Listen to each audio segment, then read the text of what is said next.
नमस्कार, जय हिंद।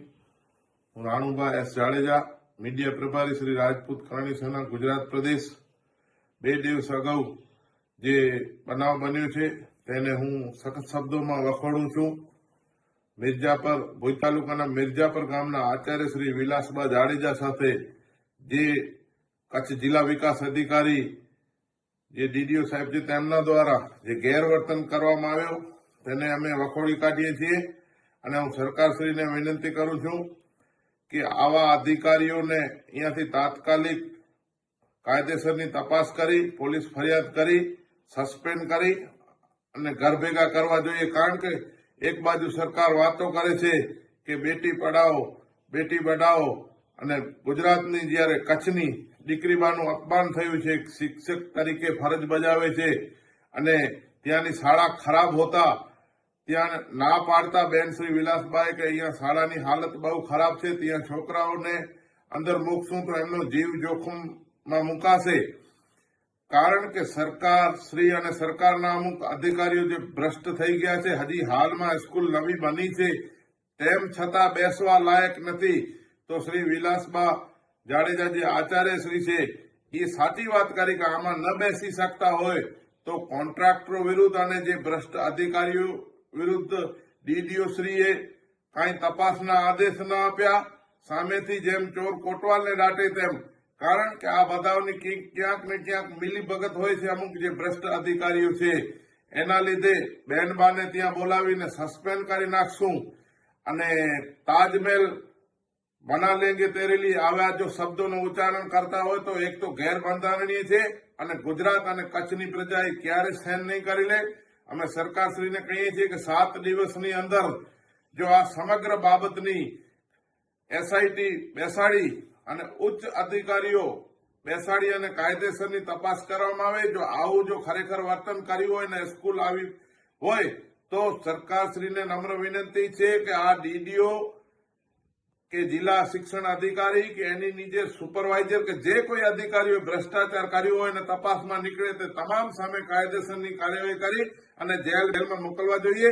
કારણ કે આવા ભ્રષ્ટ અધિકારીઓ છે ગુજરાત અને કચ્છને ભ્રષ્ટાચારથી એટલી હાલત ખરાબ કરી નાખી છે જેની વાત મૂકી દો।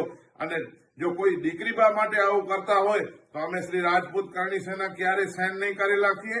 અમે છે દરેક સમાજની દીકરીઓ માટે ભૂતકાળમાં લડતા આવ્યા છીએ, અમે રાજપૂત છીએ અને ભવિષ્યમાં પણ લડતા રહેશું। આવા અધિકારીઓને કહેવા માંગીએ છીએ જો તમારી માનસિકતા છે સુધારી નાખશો નહીં તો તમારા માટે બહુ ખરાબ થશે। કારણ કે કચ્છ અને ગુજરાતની પ્રજા હંમેશા દીકરીઓને માતાઓને માન આપ્યું છે, સન્માનીય છે, નારી શક્તિને સનાતન ધર્મમાં પણ ઉચ્ચ સ્થાન આપવામાં આવ્યું છે, પૂજનીય જ્યારે આપણે માનીએ છીએ ત્યારે આવા અમુક અધિકારીઓ જે છે તો આવી ગેરવર્તન કરતા હોય તો એના સામે તાત્કાલિક ધોરણે તપાસ કરી કાયદેસરની કાર્યવાહી કરી અને તાત્કાલિક ધોરણે એમને સસ્પેન્ડ કરવા જેવી માંગણી કરી છે। અને 7 દિવસની અંદર અમે જિલ્લા પંચાયત હોય કે કલેક્ટર કચેરી હજારો માણસો ત્યાં ભેગા થઈ અને ગાંધી ચિંધ્યા માર્ગે ઉતરશું, જેની સરકારશ્રી અને કલેક્ટર શ્રી કચ્છ નોંધ લે અને નામદાર અદાલતમાં જવાની ફરજ પડશે તો આ બહેનબા માટે શ્રી રાજપૂત કરણી સેના હાજર છે। અમે જે કંઈ શ્રી નામદાર અદાલતની અંદર જવાનું કરશે તો આવા અધિકારીઓ વિરુદ્ધ પણ અમે ફરિયાદ કરીને એમને ઘર ભેગા કરશું। જો ખરેખર ભ્રષ્ટાચાર થયું હોય તો કલેક્ટર શ્રી કચ્છ અને ગુજરાત સરકારને હું 2 હાથ જોડીને વિનંતી કરું છું કે 7 દિવસની અંદર તમે તપાસ કરાવી અને કાયદેસરની કાર્યવાહી કરો એવી અમારી વિનંતી છે।